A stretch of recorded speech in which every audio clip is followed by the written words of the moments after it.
السلام علیکم ورحمۃ اللہ وبرکاتہ۔ نحمده ونصلی علی رسولہ الکریم، اما بعد فاعوذ باللہ من الشیطان الرجیم، بسم اللہ الرحمن الرحیم، رب اشرح لی صدری ویسر لی امری واحلل عقدۃ من لسانی یفقہوا قولی۔ چلیے درود شریف پڑھیے۔ اب دیکھیے کہ جو درود شریف ہے نا، یہ صرف اس کلاس سے پہلے ہی نہیں کہ حدیث پڑھ رہے ہیں تو درود شریف پڑھ لیں، بلکہ درود شریف آپ کہیں بھی پڑھیں تو آپ کی مشکلات آسان ہوتی ہیں، اللہ کی رحمت آنے لگتی ہے نا آپ پر۔ مسجد قباء کے ایک امام ہیں مغامسی، ان کے لیکچرز بھی ہیں نیٹ پر، بہت زبردست لیکچرز ہیں عربی میں، اب آپ کیسے سیکھیں، لیکن کوئی نہ کوئی جا کے نکال کے سن لیجئے، انداز بہت زبردست ہے، نیچے انگلش بھی لکھی ہوتی ہے تو آپ کچھ سنیں اور کچھ پڑھ لیں اس میں سے۔ تو انہوں نے ایک واقعہ سنایا اپنا، ان کا بائی پاس ہوا، اوپن ہارٹ سرجری ہوئی، اوپن ہارٹ سرجری ہوئی، دل کا آپریشن ہوا، شاید فرانس میں تھے یا کہاں۔ تو جس وقت وہ یعنی کہ اس کو آپ کو معلوم ہے نا، دل باہر نکال کے رکھتے ہیں پھر واپس ڈالتے ہیں، تو سارا کچھ کر کے تو سلائی ولائی بھی ہو گئی، ان کو کمرے میں لے گئے تو وہ دل پمپ نہیں کر رہا تھا صحیح طور پہ، خون جمنے لگ گیا یعنی۔ تو نرس آئی، کہنے لگی کہ آپ کا یہ دوبارہ سب کھولنا پڑے گا، تو آپ اجازت دیتے ہیں؟ تو انہوں نے کہا کہ ہاں ٹھیک ہے، اب اور کوئی چارہ نہیں تو اجازت ہی ہے، اور ساتھ انہوں نے لا الہ الا اللہ پڑھ لیا، شہادت پڑھ لی، اور یہ سوچ کے کہ جس کی آخری بات لا الہ الا اللہ ہو وہ جنت میں جائے گا، اور اس کے بعد کہا کہ میں اب کچھ نہیں بولوں گا، جو کرنا کروں، مجھ سے کچھ نہیں پوچھو۔ اچھا، اب وہ پڑھ چکے اور وہ ان کو لے جانے لگے دوبارہ آپریشن تھیٹر میں، تو کہتے ہیں کہ ایک لیبنیز نرس تھی یا ان کے ساتھ کوئی اٹینڈنٹ کھڑی تھی، کہتے بالکل ایک عام سی جیسے خاتون ہوتی ہیں، اپنی ڈیوٹی پر تھی، تو وہ مجھے نہیں جانتی تھی کہ میں کس مسجد کا امام ہوں، کہاں کا ہوں، کیا میری ہستی ہے۔ کہنے لگی یا شیخ صلی علی النبی، درود شریف پڑھو۔ ایک عام انسان ہے، ایک شیخ کو یاد کرا رہا ہے، کیونکہ وتواصوا بالحق، کبھی نہ سمجھیے کہ یہ تو استاذ ہے اور یہ استاذ ہیں اور یہ شیخ ہیں اور یہ فلاں ہیں اور ان کو کیا بتانا ہے، ان کو تو سب کچھ خود پتا نہیں، ہر ایک کو ضرورت ہوتی ہے ریمائنڈر کی۔ کہتے ہیں کہ میں نے درود شریف پڑھنا شروع کر دیا، اور جب لے جا کر انہوں نے کھولنے سے پہلے دوبارہ چیک کیا تو معاملہ سیدھا ہو چکا تھا، تو دوبارہ اسے کھولنے کی ضرورت ہی نہیں پیش آئی۔ بہت دفعہ بہت سی چیزیں رک جاتی ہیں، رکاوٹیں آ جاتی ہیں، کھڑے کھڑے یہ کیوں آتی ہیں، کیوں آتی ہیں یہ رکاوٹیں، کیا وجہ ہوتی؟ جی ہاں، کبھی ہمارے گناہ ہوتے ہیں کہ اللہ کی رحمت راستے میں رکاوٹ آ جاتی ہے، اور امتحان ہوتا ہے کہ بندہ اب کرتا کیا ہے۔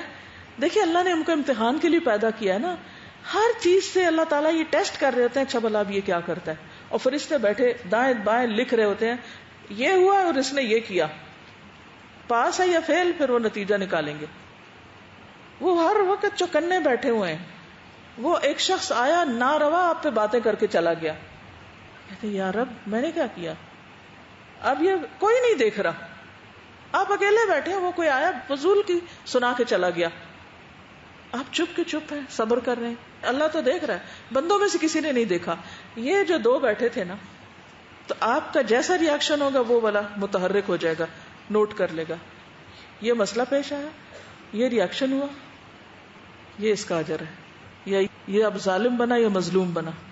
ہر وقت یہی ہو رہا ہے، کس وقت کیا کر رہے ہیں سب لکھا جا رہا ہے، ہم بھولے ہوئے ہیں، یہ نہیں بھولتے نہ ہم اپنی ڈیوٹی سے غیر حاضر ہوتے ہیں۔ میٹیکولسلی صبح شام فرشتے تبدیل ہوتے ہیں فجر اور عصر کی نماز میں، ایک دن بھی کوئی ایبسنٹ نہیں ہوتا اپنی ڈیوٹی سے۔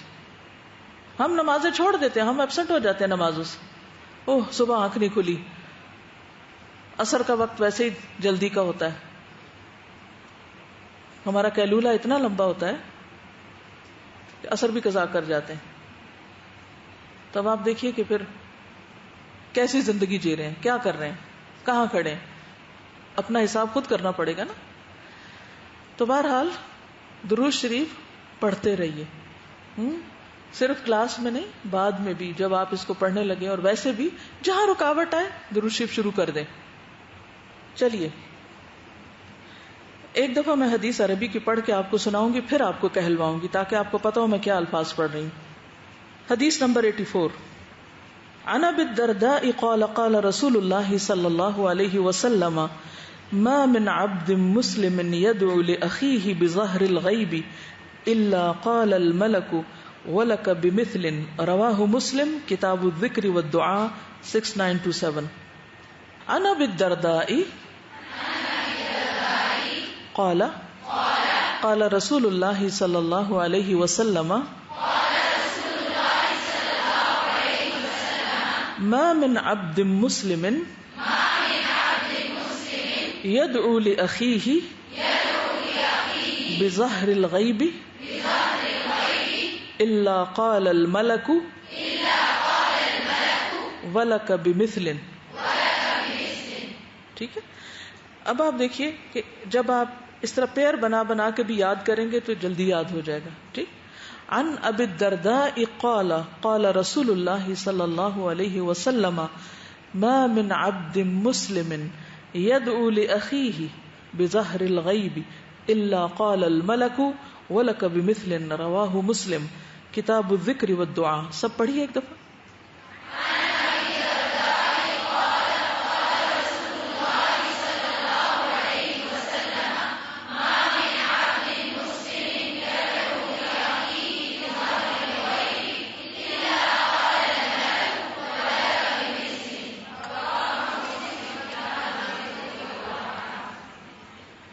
سیدنا ابو درداء رضی اللہ عنہ سے روایت ہے کہ رسول اللہ صلی اللہ علیہ وسلم نے فرمایا جو مسلمان اپنے مسلمان بھائی کے لیے پیٹھ پیچھے دعا کرتا ہے تو فرشتہ کہتا ہے تیرے لیے بھی اس کی مثل ہو، اس کی مانند ہو، اس جیسا، ایسا ہی.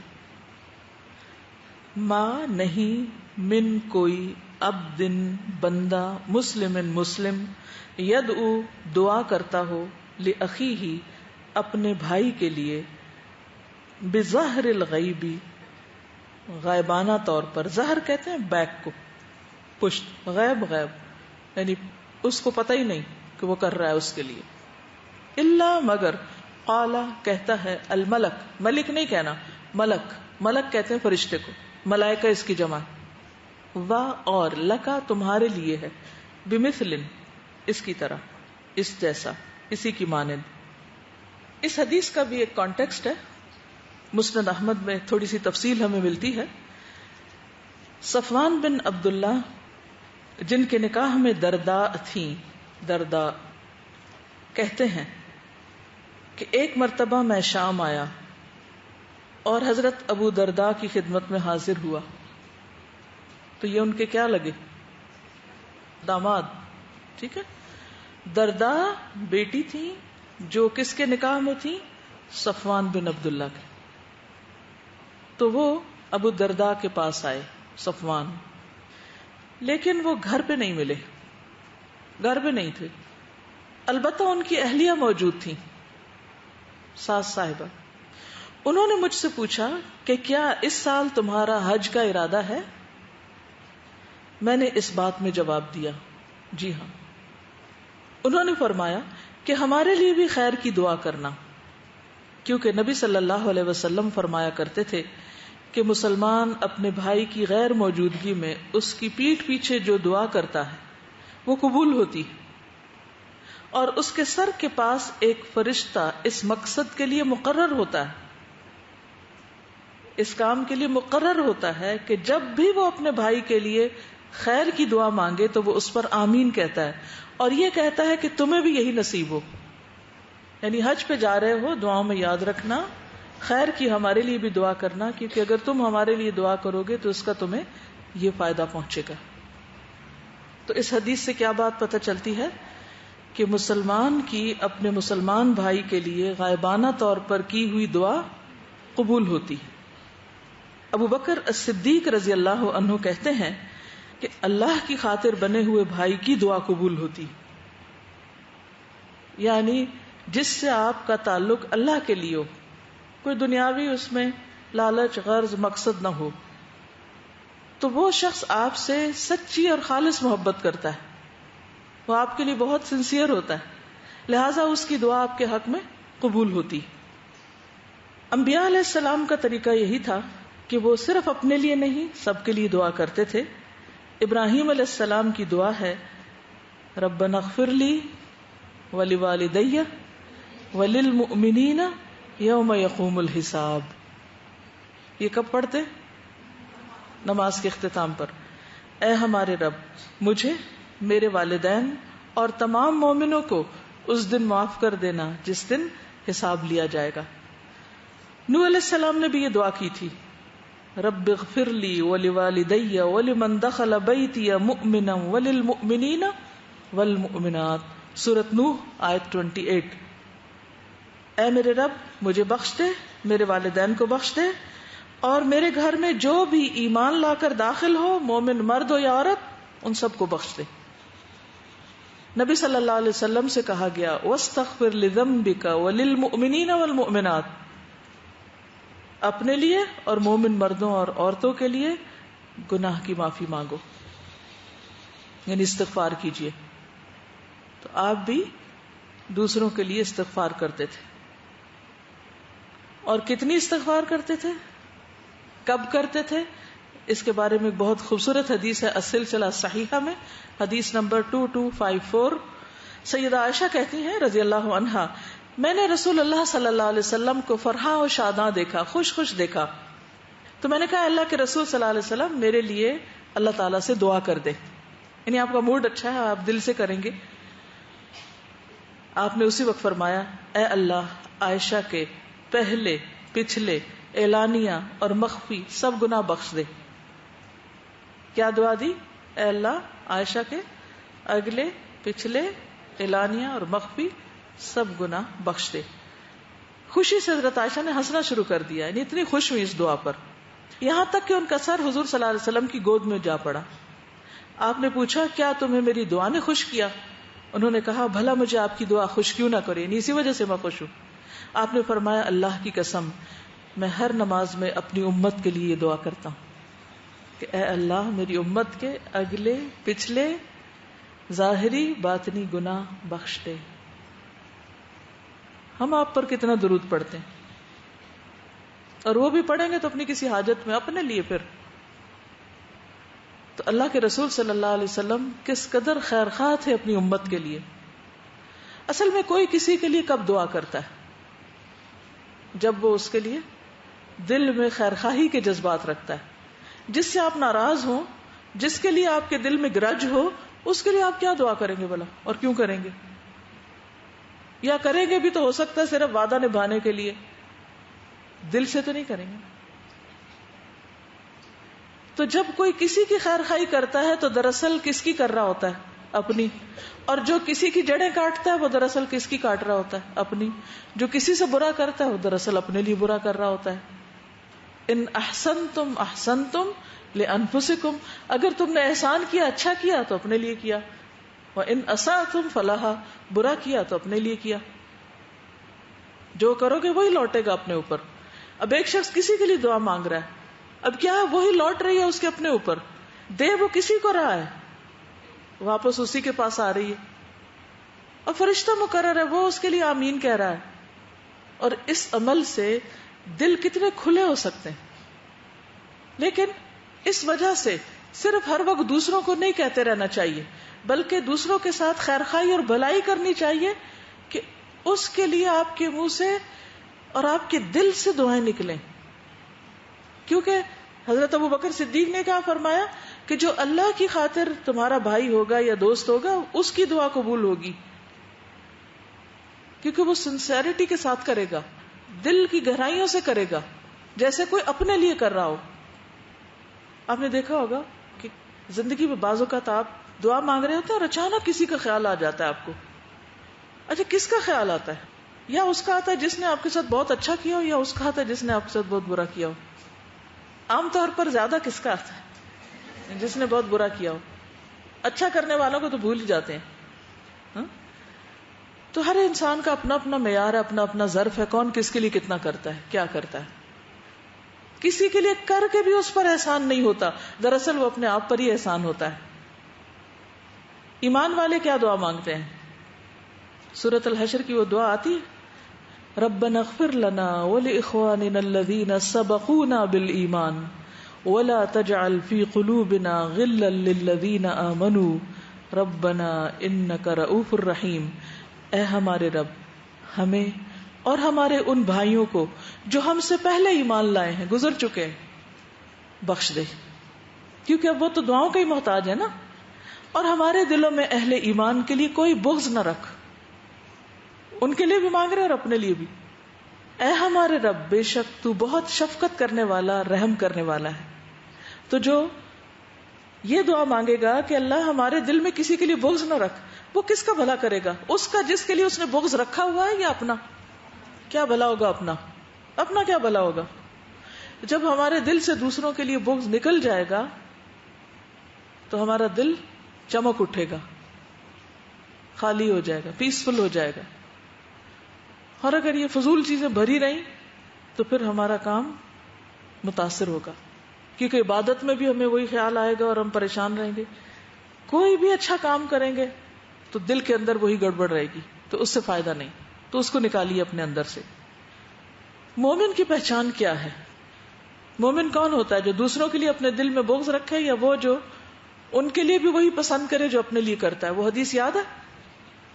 انس بن مالک کی روایت ہے، ان نبی اللہ صلی اللہ علیہ وسلم قال، آپ صلی اللہ علیہ وسلم نے فرمایا، والذی نفسی بیدہ، قسم اس ذات کی جس کے ہاتھ میں میری جان ہے، لا یؤمن عبد، کوئی بندہ ایمان والا نہیں ہو سکتا، ایمان نہیں لاتا، حتی یحب لاخیہ ما یحب لنفسہ من الخیر، جب تک کہ اپنے بھائی کے لیے بھلائی میں سے وہی پسند نہ کرے جو اپنے لیے پسند کرتا ہے. تو یہ تو ہمارے ایمان کا تقاضا ہے کہ ہم دوسروں کی خیرخواہی کریں اور ان کے لیے بھی دعائیں کریں. کچھ کہیں گے؟ میں نے پرسنلی ایکسپیرینس کیا ہے کہ کچھ لوگ ہمارے ساتھ زیادتی کرتے ہیں اور ہم سوچتے ہیں کہ اگلے لوگ بدل نہیں سکتے اور ہمارے ساتھ شاید کبھی اچھا نہ کریں. لیکن میرا پرسنلی ایکسپیرینس ہے کہ جب میں نئی ہاسٹل میں آئی تو مجھے فیس کرنا پڑے کچھ اسٹوڈنٹس ایسے تھے ساتھ میں روم میٹس کہ جو میرے سے خوش نہیں تھے. تو رمضان کا مہینہ چل رہا ہے اور مجھے آج بھی یاد ہے کہ وہ میرے ساتھ نماز پڑھ رہی تھی اور میرے اس کے ساتھ ریلیشن شپ ویسے اچھے نہیں تھے، لیکن میں نے اس کے لیے اس وقت بھی دعا کی اور کتنے دنوں تک میں کنٹینیوسلی دعا کرتی ہوں. اور ایون یقین کریں کہ رات کو مجھے اٹھا کے کہتی ہے کہ باجی آئی ایم ریئلی سوری، میں نے آپ کے ساتھ برا کیا. اور اس ٹائم بھی میں رونے لگ پڑی جب اس نے مجھ سے ایسے بولا، حالانکہ میرے دل میں کچھ بھی نہیں تھا اس کے لیے، کچھ بھی ایسا نہیں تھا، لیکن الحمدللہ. اور یقین کریں اس کے بعد جو ہے ہمارے ریلیشن شپس بہت اچھے ہو گئے اور کچھ بھی نہیں. صرف میں کہتی ہوں کہ صرف اس وجہ سے کہ میں نے اس کے حق میں دعا کی تھی کہ اللہ تعالیٰ. اور آپ کو پتہ ہے یہ بہت مشکل کام ہے کہ کسی ایسے شخص کے لیے دعا کرنا اور کنٹینیوسلی دعا کرنا جس سے ہمیں تکلیف پہنچی ہو اور جو ہمیں اچھا نہ سمجھتا ہو. لیکن ایسا یہ تیر بہدف نسخہ ہے کہ آپ ایسا کریں گے تو تعلقات بھی اچھے ہوں گے اور دوسرا شخص خود ریئلائز کر لے گا. ورنہ جب تک آپ کھینچا تانی کریں گے نا، آپ اس کو تانے دیتے رہیں گے، آپ اس کو اس کی غلطیاں ہی بتاتے رہیں گے اور آپ اس کو ریئلائز کراتے رہیں گے تم یہاں غلط ہو، تم یہاں غلط ہو، تم یہاں غلط ہو. وہ اور ڈیفینسو ہوگا اور دور ہوگا، پھر واپس آپ کو کاٹنے کی فکر کرے گا، کھچاؤ اور بڑھے گا، مسئلہ حل نہیں ہوگا. جی ایک بات میں کہنا چاہتی ہوں کہ ہم لوگ یہ تو کہہ لیتے اپنے امی ابو کو کہ ہمارے لیے دعا کرنا، لیکن یہ جو بات آپ نے بولی ہے نا کہ ہمارا بیہیویئر ایسا ہونا چاہیے کہ ان کے دل سے دعا نکلے، تو پیرنٹس کے لیے بھی ضروری ہے کہ ہم ان کے ساتھ ایسا بیہیویئر اپنا رکھیں کہ پھر ان کے دل سے ہمارے لیے دعا نکلے. جب آپ دوسروں کے لیے انشاءاللہ خیرخواہ ہو جائیں گے تو خود بخود ان کے دلوں میں آپ کی قدر آ جائے گی اور وہ آپ کے لیے دعائیں کرنے لگیں گے. یعنی بعض لوگوں کے لیے اتنی دعا کرنے کو دل چاہتا ہے حالانکہ انہوں نے کہا بھی نہیں ہوتا کئی دفعہ، کیونکہ انہوں نے اللہ کی خاطر کوئی آپ پر احسان کیا ہوتا ہے، کسی بدلے کے لیے نہیں، کسی صلے کے لیے نہیں، کیونکہ وہ خود اللہ سے ڈر رہے ہوتے ہیں. تو اللہ سے ڈرنے والے کون ہوتے ہیں؟ کہ جو ہر کام آخرت کی فکر میں کرتے ہیں. جیسے وہ سورۃ الدہر میں آتا ہے نا، وَيُطْعِمُونَ الطَّعَامَ عَلَى حُبِّهِ مِسْكِينًا وَيَتِيمًا وَأَسِيرًا، جو اللہ کی محبت میں کھلاتے ہیں کس کو؟ مسکین، یتیم، اسیر کو. کیا کہتے ہیں؟ انما نطعمکم لوجہ اللہ، ہم تمہیں اللہ کی خاطر کھلا رہے ہیں. لا نرید منکم جزاء ولا شکورا، ہم تم سے نہ کوئی بدلہ چاہتے ہیں نہ شکریہ چاہتے ہیں. تو جو لوگ شکریہ کی بھی خواہش نہیں رکھتے اور آپ پر احسان کرتے ہیں، اور وہ کیوں کرتے ہیں احسان؟ انا نخاف من ربنا، کیونکہ تقوی کی وجہ سے. ہم اپنے رب سے ڈرتے ہیں.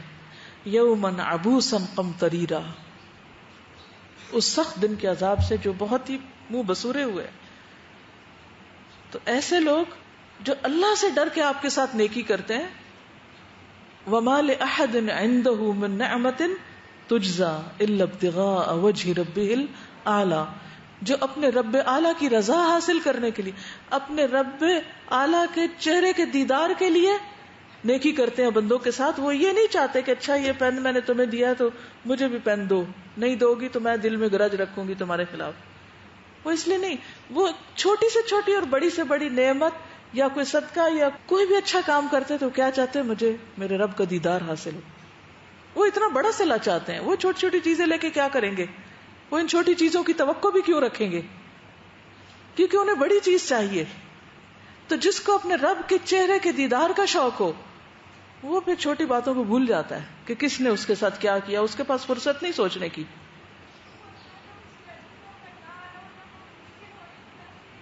ویری گڈ، الحمدللہ.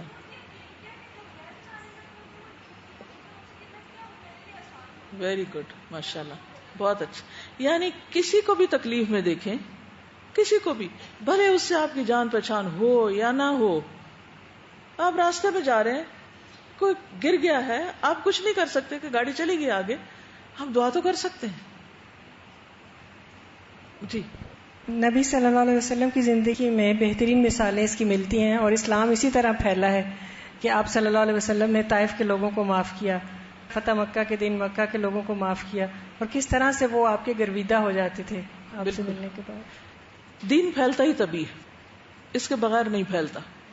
چلیے، ثابت رضی اللہ تعالیٰ عنہ سے مروی ہے کہ حضرت انس رضی اللہ عنہ جب اپنے بھائی کے لیے دعا کرتے تو یوں کہتے: جعل اللہ علیہ صلاۃ قوم ابراری لیسوا بظلمۃ ولا فجاری یقومون اللیل ویصومون النہار. اللہ تعالیٰ اس پر رحمتیں اور دعائیں بھیجے ان لوگوں کی جو نہ ظالم ہے نہ فاجر، راتوں کو عبادت کرتے ہیں اور دن کو روزے رکھتے ہیں. ایسی دعا کبھی سوچ میں بھی آئے گی آپ کے؟ صرف خود نہیں کرتے تھے دعا، بلکہ کہتے تھے کہ اس کو دعائیں لگیں، دعائیں ملیں ایسے لوگوں کی جو نیک ہیں، ظالم نہیں ہیں. یعنی میں تو کر ہی رہا ہوں فلاں کے لیے دعا، یا اللہ اس کے لیے ایسے ایسے نیک لوگ دعائیں کریں جو روزے رکھنے والے ہیں، جو تہجد پڑھنے والے ہیں، جو کسی پہ ظلم نہیں کرتے. آپ ذرا ڈیپتھ دیکھیے اس خیر خواہی کی. مثلا ایک شخص بگڑ رہا ہے، ہر شخص کے ساتھ بدتمیزی کرتا ہے، بہت غلطیاں کر رہا ہے، بڑی خرابیاں کر رہا ہے. عموماً ہمارا ریئیکشن اس کے ساتھ کیا ہوتا ہے؟ اس کے ساتھ رویہ کیا ہوتا ہے؟ محاذر آئی، پیچھے بیٹھ کے اس کی غیبتیں کرنا، گروپ بازی کر لینا، اور اس طرح کی بہت سی خرابیاں جو ہمارے معاشرے میں گھروں گھروں میں عام ہیں. کیا اس کی اصلاح ہو جاتی ہے اس سے؟ کیا مسئلہ ختم ہو جاتا ہے؟ نہیں، کیونکہ وہ تو بیمار ہے نا. تو بیمار کے ساتھ کیا کرنا چاہیے؟ اس پر رحم کرنا چاہیے اور اس کے لیے دعا کرنی چاہیے کہ اللہ اس کو اخلاق دے، اس کو ہدایت دے. انصر اخاک ظالما او مظلوم، اپنے بھائی کی مدد کرو خواہ ظالم ہو یا مظلوم. تو دونوں طرح سے آپ اس کو ہیلپ کریں گے. تو ظالم کی مدد کیا ہے کہ اس کو ظلم سے روکیں، اور ظلم سے روکنے کے یہ نہیں کہ صرف 4 تانے دے کے آپ کو چپ کرو، ظلم نہ کرو. یہ بھی ظلم سے روکنا ہے کہ اس کے لیے دعائیں کریں. عبداللہ رومی سے مروی ہے کہ ایک دن انس بن مالک زاویہ کے مقام پر تھے. آپ دیکھیے کہ انس بن مالک یہ حدیث روایت کرتے ہیں، لیکن خود ان کا اپنا عمل بھی کیسا ہے. زاویہ کے مقام پر تھے، ان سے کہا گیا کہ آپ کے کچھ بھائی بصرہ سے آئیں، آپ ان کے لیے دعا کریں.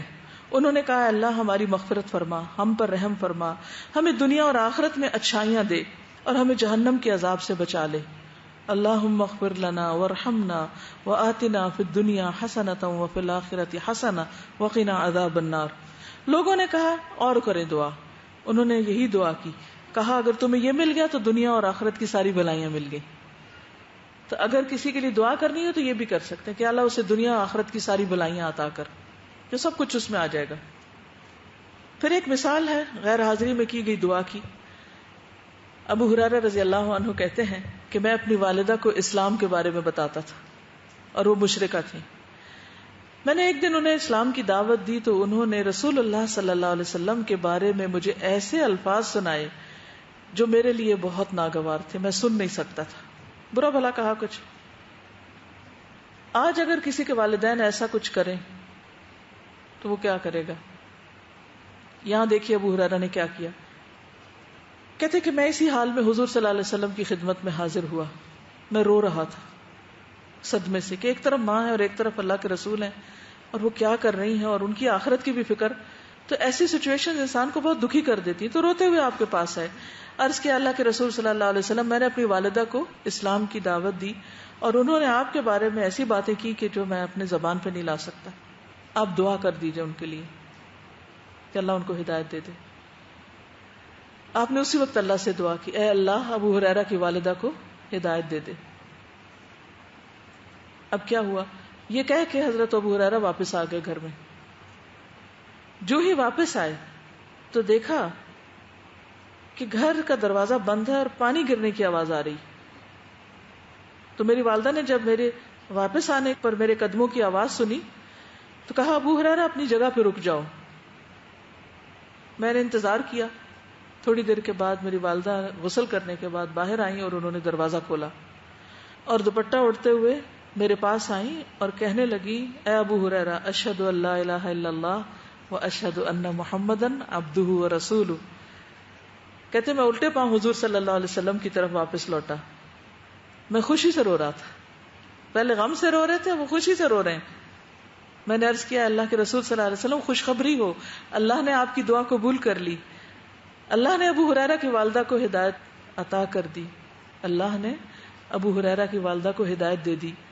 تو آپ صلی اللہ علیہ وسلم نے مزید اللہ کی تعریف کی، شکر ادا کیا اور کچھ بھلائی کے جملے ادا کیے. میں نے عرض کیا اے اللہ کے رسول صلی اللہ علیہ وسلم آپ اللہ سے دعا کیجئے کہ وہ میری اور میری والدہ کی محبت اپنے مومن بندوں کے دل میں ڈال دے، کہ وہ میری اور میری والدہ کی محبت اپنے مومن بندوں کے دل میں ڈال دے اور ہمارے دلوں میں ان کی محبت پیدا کر دے، مومنوں کی محبت. تو رسول اللہ صلی اللہ علیہ وسلم نے فرمایا اے اللہ ان کو اپنے بندوں کے ہاں محبوب کر دے اور مومنوں کی محبت ان کے دلوں میں ڈال دے. ابو ہریرہ کہتے ہیں کوئی مومن ایسا پیدا نہیں ہوا جس نے میرا ذکر سنا ہو یا مجھے دیکھا ہو اور اس نے مجھ سے محبت نہ کی ہو. ہر صاحب ایمان نے محبت کی. دیکھیے والدہ ایک انتہائی غلط کام کر رہی ہیں، بہت بڑا پرابلم آ گیا. سولوشن کیسے نکالا گیا؟ ہمیں پرابلم سالونگ نہیں آتی کیونکہ ہم نے سیرت پڑھی نہیں. پڑھی بھی ہے تو بس کہانی پڑھی ہے، اپنے عمل کے لیے نہیں پڑھی. تو یہ وہی بات ہے کہ جب دیکھا اتنا بڑا غلط کام تو فوراً دعا کروائی جا کے. صرف شکایتیں نہیں لگائیں. ہمارے عام طور پہ کیا ہوتا ہے شکایتیں لگائی جاتی ہیں، فلاں ایسا کرتا ہے ایسا کرتا ہے ایسا کرتا ہے، وہ بھی ساتھ غیبت شروع ہو جاتی ہے. یک طرفہ سٹوری سن کے تو وہ بھی اپنی رائے بنا لیتا ہے اور پھر نتیجہ کیا ہوتا ہے؟ مسائل حل ہوتے ہیں ہمارے؟ کوئی مسئلہ حل نہیں ہوتا. ہم دلوں میں نفرتیں پال لیتے ہیں. یہاں آپ دیکھیے اپوزٹ بات کرتے ہیں. اللہ کے رسول دعا کیجئے کہ ہمارے دلوں میں ایمان والوں کی اور ان کے دلوں میں ہماری محبت پیدا کر دے، کیونکہ محبت سے کام آسان ہو جاتے ہیں. نفرتیں زندگی کو مشکل بنا دیتی ہیں، ہر چیز کو مشکل بنا دیتی ہیں. اور پھر آپ دیکھیے کہ صحابہ کرام کی آپس کی جو محبت تھی اس میں خصوصاً وہ موقع جو مواخات کا موقع ہے، کس طرح نبی صلی اللہ علیہ وسلم نے مہاجرین اور انصار کے درمیان بھائی چارہ پیدا کیا. اس کی تفصیلات جو ہے سیرت کی کتابوں میں موجود ہیں. اور اس میں انصار نے یک طرفہ طور پہ ایثار کیا، انہیں مہاجرین سے کچھ بھی نہیں مل رہا تھا، ون سائیڈڈ. اس کے بارے میں بھی حضرت انس روایت کرتے ہیں کہ مہاجرین نے کہا اللہ کے رسول صلی اللہ علیہ وسلم جس قوم کے ہاں ہم آئے ہیں ان سے بہتر قوم ہم نے نہیں دیکھی. کون؟ انصار، مدینہ والے. ان سے بہتر قوم ہم نے نہیں دیکھی، یہ بہت ہی اچھے لوگ ہیں، تعریف کر رہے ہیں اس کی. وہ کم میں بھی بہترین ہمدردی کرنے والے ہیں، ان کے پاس تھوڑا سا بھی ہوتا ہے اس میں بھی وہ خیر کرتے ہیں، اور زیادہ میں بہترین خرچ کرنے والے ہیں. یعنی تھوڑا ہوتا ہے تب بھی کرتے ہیں، زیادہ ہوتا ہے تو اچھی چیز کرتے ہیں. وہ محنت میں ہماری طرف سے کافی ہو گئے اور پیداوار میں ہم کو شریک کر لیا. یعنی ہم سے اتنا کام بھی نہیں لیتے لیکن جو پھل آتا ہے درختوں کا، کھجوروں کا، اس میں ہمیں حصہ دیتے ہیں. ہمیں ڈر ہے کہ سارا اجر ان کو مل جائے گا. نظر آخرت پہ رہنا، دنیا کے فائدوں پر نہیں ہے، دنیا کی لالچ نہیں ہے.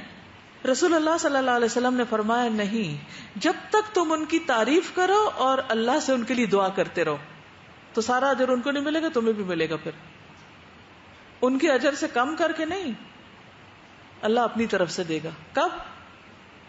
دو چیزیں، جب تم ان کی تعریف کرو اور ان کے لیے دعا کرو. جب تم ان کے لیے دعا کرو گے تو وہ جو تم پر احسان کر رہے ہیں اس کا انہیں بھی اجر ملے گا اور تمہیں بھی مل جائے گا. تو اس سے بہت بڑی بات ہم سیکھ رہے ہیں کہ مثلاً اگر ایک شخص دوسرے شخص پر کوئی احسان کرتا ہے تو ایسی صورت میں اسے کیا کرنا چاہیے؟ کھلے دل سے اس کا اعتراف کرنا چاہیے. کسی کی خیر اور بھلائی کا کھلے دل سے اعتراف، اور اتنا اعتراف کہ پھر دل سے دعائیں نکلنے لگے. اب آپ دیکھیے کہ مال والے کے پاس دینے کو مال ہے، لیکن جس کے پاس مال نہیں وہ بیچارہ کیا کرے؟ وہ کیا شرمندہ پھرے؟ ہوتا تو عام طور پہ ایسا ہی ہے نا کہ جب ایک دوسرے پہ خرچ کر دے اور دوسرے کے پاس کچھ نہ ہو تو پھر وہ دل میں ایک گھٹن سے محسوس کرتا ہے کہ میں کیا کروں. تو کرنے کے لیے کیا؟ تعریف کر دے. ضروری نہیں کہ صرف سامنے خوشامد کرے، پیچھے لوگوں میں بیٹھ کے اس کی تعریف کریں اور اس کے لیے دعا کریں. جب آپ اس کے لیے یہ کریں گے تو یہ کسی مادی تحفے سے کم نہیں ہے. یعنی دعا کا تحفہ، تعریف کا تحفہ مادی تحفے سے کم نہیں. تو جب بھی آپ کو کسی کے بارے میں بھی یہ احساس ہونے لگے کہ ہم ان کا حق نہیں ادا کر سکتے، مثلا والدین ہیں، ہوتا ہے نا، جب تک ہمیں ہوش آتی ہے، جب تک ہمیں احساس ہوتا ہے، اس وقت تک وہ اپنی زندگی گزار چکے ہوتے ہیں، یا ہم وہاں سے جا چکے تو ان کے لیے فزیکلی کچھ نہیں کر سکتے، یا کسی اور کے لیے. تو ایسی صورت میں ابھی اللہ نے زندگی دی ہے، موقع دیا ہے، تو اپنی دعا میں ایک دعا لکھ لیجئے کہ یا اللہ، جس کسی نے مجھ پر کوئی بھی احسان کیا ہے، کسی بھی شکل میں کیا ہے، اللہ تو دنیا اور آخرت میں اس کو اس کی بہترین جزا دے. بعض اوقات فردن نام نہیں یاد رہتے، نام یاد آ جائے، اللہ یاد دلا دے تو بہت ہی اچھی بات، لیکن اگر یہ یاد نہ آئے تو کیا کریں؟ اجتماعی دعا کر دیں. اچھا، آپ بتائیے کہ عملی طور پہ کرنے کا کیا کام ہے؟ اب آپ نے کرنا کیا ہے؟ سب کے لیے. اور یہ جو جملہ آخر میں نے لکھوایا نا کہ اللہ، آج تک جس کسی نے مجھ پر جو بھی کوئی احسان کیا ہے اس کو دنیا اور آخرت میں بہترین جزا عطا کر، اس کو بخش دے، اس پہ رحم فرما. اس کے علاوہ جو کہنا چاہیں ضرور کہیں، لیکن منیمم یہ. ہاں ٹھیک ہے. اچھا ایسا کریے نا کہ آپ کسی کو دعا لکھ کر بھیجیے یا بولیے. نماز میں تو آپ کریں گے ہی، لیکن آپ دوسرے کو بتا بھی سکتے ہیں کہ میں آپ کے لیے کیا دعا کرتا ہوں. ٹھیک ہے، اپنی امی کو بتائیے، اپنے ابو کو بتائیے، شوہر کو بتائیے، جس کسی کے ساتھ بھی آپ کے تعلقات ہیں. ٹھیک ہے، تھوڑا سا میں ہلکا سا یاد دہانی کے طور پہ یہ بتا دو کہ دعائیں قبول کب کب ہوتی ہیں، اس لیے کہ پھر آپ قبولیت کے وقت میں دعا کریں گے تاکہ واقعی وہ قبول ہو جائے اور ہمارے لیے بھی واپس قبول ہو. بہترین اوقات سے فائدہ اٹھائیں. بہترین اوقات کون سے ہیں؟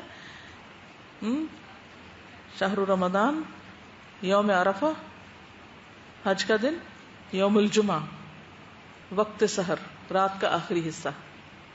اس وقت اللہ سبحانہ وتعالیٰ آسمانی دنیا پر نزول فرماتے ہیں اور پوچھتے ہیں ہے کوئی جو مجھ سے مانگے تو میں اسے بخش دوں. اور پھر وبالاسحار هم یستغفرون. پھر بہترین حالات وہ کون سے ہیں؟ حدیث میں آتا ہے کہ 3 اوقات میں آسمان کے دروازے کھلتے ہیں. جب فی سبیل اللہ مجاہد صفوں میں کھڑے ہوتے ہیں، جنگ شروع ہونے والی ہوتی، جب بارش ہو رہی ہوتی، نزول الغیث، اور جب فرض نماز کے لیے اقامت ہو رہی ہوتی. فرض نماز کے لیے جب اقامت ہو رہی ہوتی، رائٹ. اور کون سا بہت مناسب وقت ہے؟ الدعاء بین الاذان والاقامہ، اذان اور اقامت کے بیچ کا وقت. اذان ہو گئی، جواب دیجئے مؤذن کو، دعا پڑھیے، درود شریف پڑھیے اور دعا کیجئے. اس وقت بھی دعا قبول ہوتی. روزہ دار کی دعا رد نہیں ہوتی. پھر سجدے میں بہترین حالت ہے. حدیث میں آتا ہے اقرب ما یکون العبد من ربہ عز وجل وهو ساجد. انسان اپنے رب کے سب سے زیادہ قریب سجدے کی حالت میں ہوتا ہے. فاکثروا فیہ الدعاء، تو اس میں دعا کی کثرت کر دو. پھر اور کیا چیزیں ہیں؟ جیسے قبلہ رو ہو کے دعا کرنا، ہاتھ اٹھا کے کرنا، پھر دعا کرتے وقت نہ آواز کو بہت اونچا چیخ چلا کے بولنا اور نہ ہی بالکل چپ دل میں ہی کچھ کہہ رہے ہیں. ٹھیک ہے دل میں بھی کہیے لیکن دل پوری طرح حاضر. حضرت زکریا علیہ السلام نے بھی کی تھی نا، اذ نادى ربه نداء خفیا قال، لیکن کہا بھی تھا، بولا بھی تھا، صرف دل میں ہی نہیں سوچا تھا، بولا تھا. اللہ تعالیٰ بھی فرماتے ادعوا ربکم تضرعا وخفیا. پھر تکلف نہ ہو، صرف رٹی رٹائی دعائیں نہ ہو، تضرع ہو، خشوع ہو، رغبت ہو، رہبت ہو، یہ ساری چیزیں ہونی چاہیے. پھر اسی طرح یقین سے دعا کریں کہ اللہ قبول کر سکتا ہے، دے سکتا ہے. الہا ہو، زاری ہو، تکرار ہو، ایک دفعہ کر کے چھوڑ نہیں دیں، بار بار کرتے رہیں. اللہ کی حمد اور درود شریف سے آغاز کریں. اور اس کے ساتھ ساتھ کچھ باطنی آداب بھی ہیں دعا کی قبولیت کے، اور وہ کیا ہے کہ انسان گناہوں سے بچے اور انسان اپنے دل سے دوسروں کی گرج، نفرت، ان سب چیزوں کو نکال دے. ٹھیک ہے آج کے لیے اتنا ہی کافی ہے. اب اپنے ٹاسک لکھ لیجئے، لکھیے اپنی ایک ڈائری پر. اب دیکھیے کہ میں نے اپنے پاس یہاں لکھے ہوئے ہیں، یہ جہاں بھی میں ہوتی ہوں یہ ساتھ ہوتی میری، کہ میں نے کلاس میں آپ سے کیا پوچھنا ہے کہ میں بھی نہ بھولوں. گھر جا کے میں نے کیا کرنا ہے، پڑھانا کیسے، یہاں آ کے ایک ایک پوائنٹ میں نے لکھا ہوا ہے. اور اگر کوئی بات یاد آ جاتی ہے تو میں دوبارہ ساتھ ایڈ کرتی رہتی ہوں کہ یہ بھی کرنا ہے مجھے، کیونکہ ہمارے پاس یہ عذر کافی نہیں کہ ہم بھول جاتے ہیں. ایک شخص نبی صلی اللہ علیہ وسلم کے پاس ہے اور اس نے کہا کہ میں بھول جاتا ہوں، تو آپ نے کیا فرمایا اس کو، استعن بیمینک، اپنے دائیں ہاتھ سے مدد لو. اگر خالی دماغ کافی نہیں تو پھر ہاتھ سے مدد لے کے لکھ لو اس بات کو. کچھ لوگوں کا حافظہ بہت اچھا ہوتا ہے، میرے جیسوں کا نہیں. تو پھر یہ عذر تو نہیں نا ساری زندگی لے کے پھرنا، یہ کام نہیں کیا بھول گئے، وہ نہیں کیا بھول گئے. کس کا نقصان ہے بھولنے میں؟ اور شیطان کیا چاہتا ہے؟ یعنی ہم خود تو بھولتے ہی ہیں، شیطان بھی بھلواتا ہے. قرآن میں بار بار پتہ چلتا ہے کہ وہ بھلواتا ہے. تو اس لیے بہت ضروری ہے کہ ہم یاد رکھنے والی باتوں کو یاد رکھیں. تو کیا کیا کرنا ہے آپ کو؟ حدیث کو زبانی یاد کرنا ہے، پوری کوشش کرنی ہے. اس سے آپ کی عربی بھی امپروو ہوگی، قرآن کی تجوید بھی امپروو ہوگی، عربک ریڈنگ آئے گی. اور جب ریڈنگ آ جاتی ہے تو پھر بہت سی چیزیں آسان ہو جاتی ہیں. اور کیا بتایا تھا، یعنی گھر جا کے اس کو آپ نے دہرانا ہے. یہ کتاب یہاں بند کی بند نہیں رکھنی، اسے جا کے کھولنا ہے روز کے ہوم ورک میں. اگر گھر جا کے آپ کا ٹائم نہیں تو رستے میں ہی کھول لیں. گاڑی میں جتنی دیر آپ گھر پہنچے، اب کسی کا بھی گھر یہاں دائیں بائیں تو نہیں سوائے ہاسٹل والوں کے، ہاسٹل والے بھی 3 فلور اوپر چڑھتے ہیں پیدل، تو ان میں بھی بہت وقت لگ جاتا ہے. آپ سمجھیں کہ اگر وہاں جا کے ٹائم نہیں تو رستے میں ہی کتاب کھول لیں، آہستہ آہستہ سیڑھی چڑھتے جائیں ایک ایک، جب تک آپ اوپر پہنچیں گے حدیث یاد ہو چکی ہوگی. جو کام کرنے والے ہوتے ہیں وہ کہیں سے بھی وقت نکالتے ہیں، ان کو نہ بھولنے کا بہانہ ہوتا ہے نہ وقت کی کمی کا بہانہ. یہ بہانے ان کے لیے جنہوں نے کام نہیں کرنا.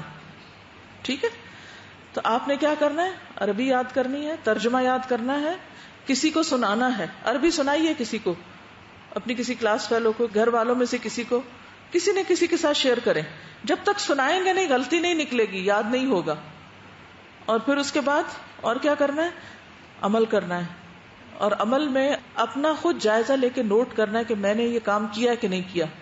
اگر جب حدیث پڑھ رہے ہیں اس وقت عمل نہیں کیا تو زندگی میں پھر کب کریں گے؟